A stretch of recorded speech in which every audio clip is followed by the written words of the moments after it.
మనం ఏ చిన్న వస్తువుని కొన్నా దాన్ని ఎలా వాడాలో ఎలా వాడకూడదు అని చెప్పే ఒక చిన్న ఇన్స్ట్రక్షన్ మాన్యువల్ బుక్ ఆ కొన్న వస్తువుతో పాటు వస్తుంది.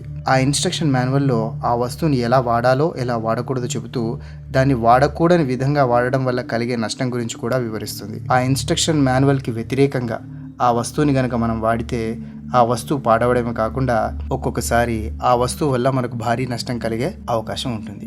అయితే ఈ ఇన్స్ట్రక్షన్ మాన్యువల్ బుక్స్ చిన్న వస్తువులతో మొదలుకొని అతిపెద్ద మషైన్ని వాడే పద్ధతిని తెలియజేయడం కొరకు కూడా ఈ ఇన్స్ట్రక్షన్ మాన్యువల్స్ ఉపయోగించడం జరుగుతుంది.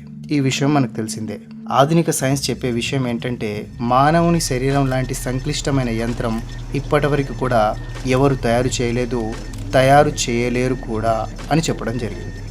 అయితే మనిషి తయారు చేసిన ప్రతి వస్తువుకి వాడే పద్ధతిని తెలియజేయడానికి ఇన్స్ట్రక్షన్ మాన్యువల్ బుక్ ఉన్నట్టుగా మనిషిని సృష్టించిన సృష్టికర్త అయిన దైవం మనిషి కొరకు మనిషి ఎలా జీవించాలో ఎలా జీవించకూడదో చెప్పేటటువంటి ఇన్స్ట్రక్షన్ మాన్యువల్ బుక్ ఇవ్వలేదంటారా?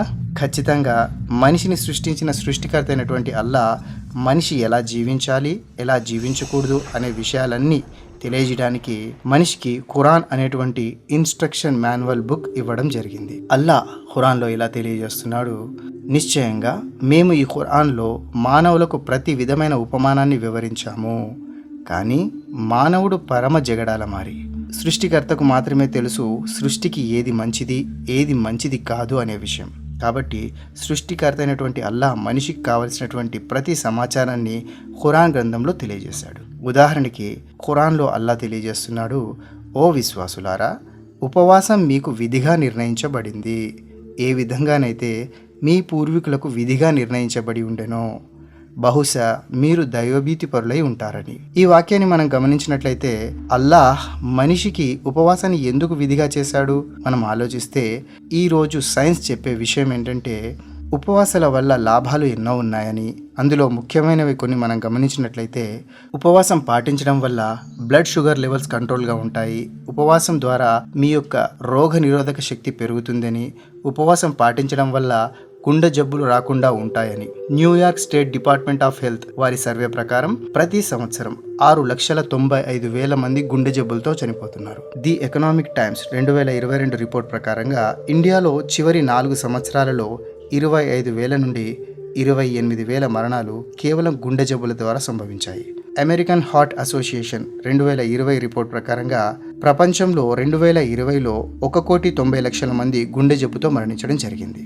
కాబట్టి ఉపవాసం పాటించడం వల్ల గుండె జబ్బులు రాకుండా ఉంటాయి. అలాగే ఉపవాసం మెదడుకు సంబంధించిన వ్యాధి నుండి కాపాడుతుంది. అంతేకాకుండా మెదడు చురుకుగా పనిచేయడంలో సహాయపడుతుంది. ఉపవాసాలు పాటించడం వల్ల మీ జీర్ణ ప్రక్రియ మెరుగుపడుతుంది. ఉపవాసం క్యాన్సర్ లాంటి భయంకరమైన వ్యాధి నుండి కాపాడుతుంది.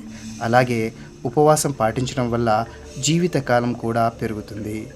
ఇలా చెప్పుకుంటూ వెళ్తే ఎన్నో రకాల లాభాలు ఉపవాసాల వల్ల ఉన్నాయి. ఖురాన్ గ్రంథం కేవలం ఉపవాసం మరియు విశ్రాంతి తీసుకోవడం గురించి మాత్రమే బోధించడం లేదు. ఖురాన్ గ్రంథం మనిషి ఉదయం లేచిన నుండి రాత్రి పడుకునే వరకు ఏమి చేయాలి ఏమి చేయకూడదు అనే ప్రతి విషయాన్ని కూడా ఖురాన్ గ్రంథం బోధిస్తుంది. అందుకే ఖురాన్ గ్రంథం మనిషికి మార్గదర్శిని. అల్లాహ్ ఖురాన్లో ఇలా అంటున్నాడు, రమదాన్ నెలలో దివ్య ఖురాన్ మానవులకు మార్గదర్శకత్వంగా అవతరింపజేయబడింది. ఇంకా ఖురాన్లో సన్మార్గం చూపే మరియు సత్య అసత్యాలను వేరుపరిచే స్పష్టమైన ఉపదేశాలు ఉన్నాయి. మనకు ఏది మంచిది ఏది మంచిది కాదో కేవలం మనల్ని సృష్టించినటువంటి సృష్టికర్త అయినటువంటి అల్లాహకు మాత్రమే తెలుసు. సృష్టికర్త మాత్రమే సృష్టికి మార్గదర్శకత్వం చేయగలడు. అల్లాహ్ మనందరినీ అల్లాహ్ యొక్క మార్గదర్శకత్వంలో జీవించే భాగ్యాన్ని ప్రసాదించుగాక. ఆమీన్.